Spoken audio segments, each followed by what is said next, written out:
So today we want to be able to recognize and use the commutative and associative properties and the properties of equality. So we'll start with the commutative property. The commutative property comes from the word commute. Commute means to travel from one place to another, and that's exactly what our numbers do. Commutative tells us that the numbers can move from one place to another, and it doesn't make any difference what the order is. Now, that only includes addition and multiplication. It does not work for subtraction and division. So here, for example, we have addition. A plus B is the same thing as B plus A. Order does not matter when you're talking about addition. Multiplication as well. A times B is the same thing as B times A. It doesn't make any difference what the order is. For example, 4 plus 5, we know, is the same thing as 5 plus 4. Either way, we'll get 9.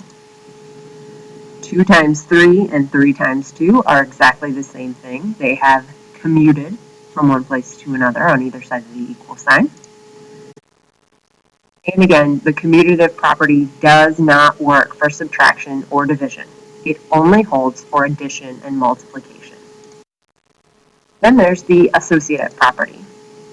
Associative. The person you associate with means you are grouped with them. So associative means the grouping does not make any difference. Now again, this only holds for addition and multiplication.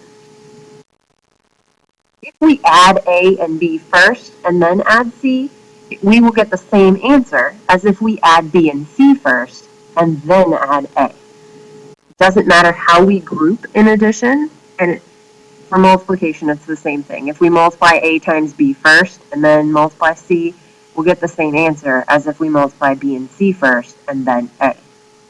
Again, it only holds if you only have addition or if you only have multiplication. So some examples. 1 plus 2 plus 3. If we add 1 plus 2, we get 3, and then when we add 3 more, we get 6. On the other side, if we add 2 plus 3, we get 5, and add 1 more, again, we get 6. So it's the same thing no matter how it's grouped.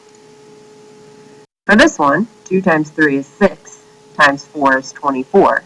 And on the other side, 3 times 4 is 12, times 2 is 24. It doesn't matter how we group them, we'll still get the same answer.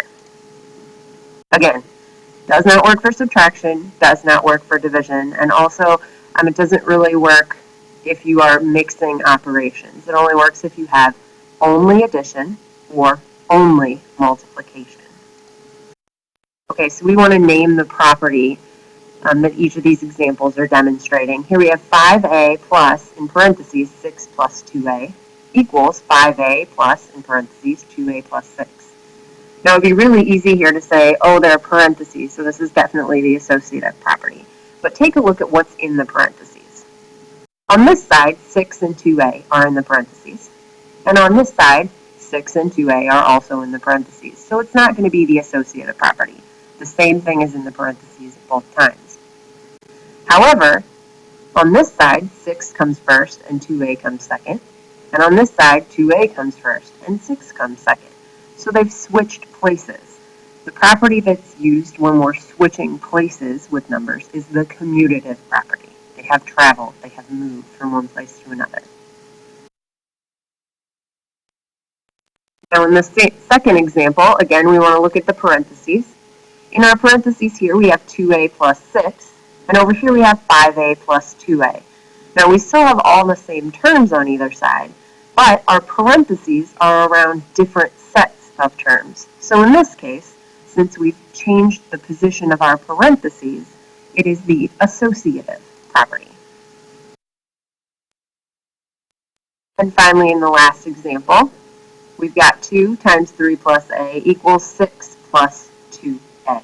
Now, on one side we have parentheses, and on the other side we don't. So it can't be the associative property.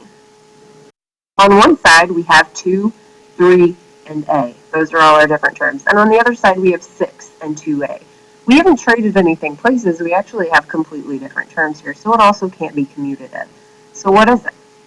Well, you can see that 2 times 3 is 6, and 2 times a is 2a.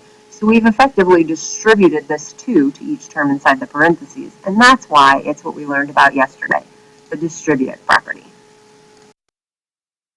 All right, now we need to know which property would justify rewriting the following expression without parentheses. First is the associative property. Now remember I said the associative property only works if you are not mixing operations. But here we're multiplying 3 times, and then in here we're adding. So we have 2 different operations. So it's definitely not the associative property. The addition property of 0 tells us that when we add 0 to something, it's not going to change. We're not adding 0 to anything here, so that's not going to be the right one.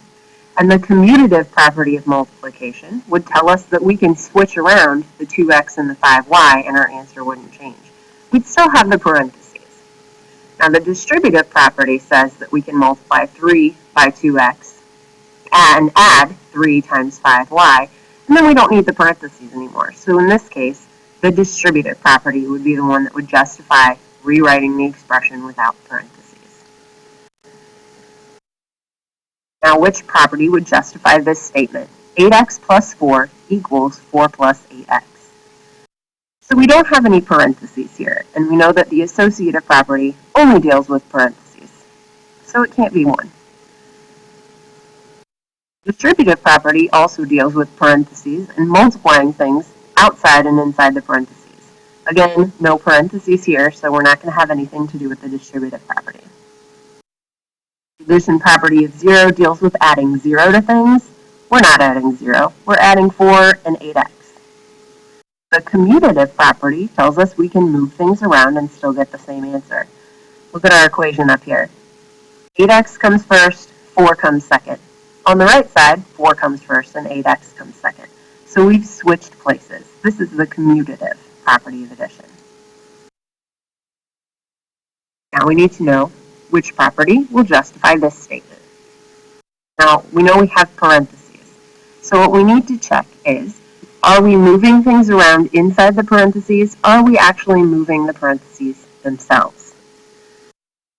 On the left side here, we've got 2 and 6 in the parentheses. On the right side, we've got 8 and 2 in the parentheses. Our parentheses have different numbers in each side. So we've moved the parentheses, not the numbers. The property that deals with moving parentheses is the associative property.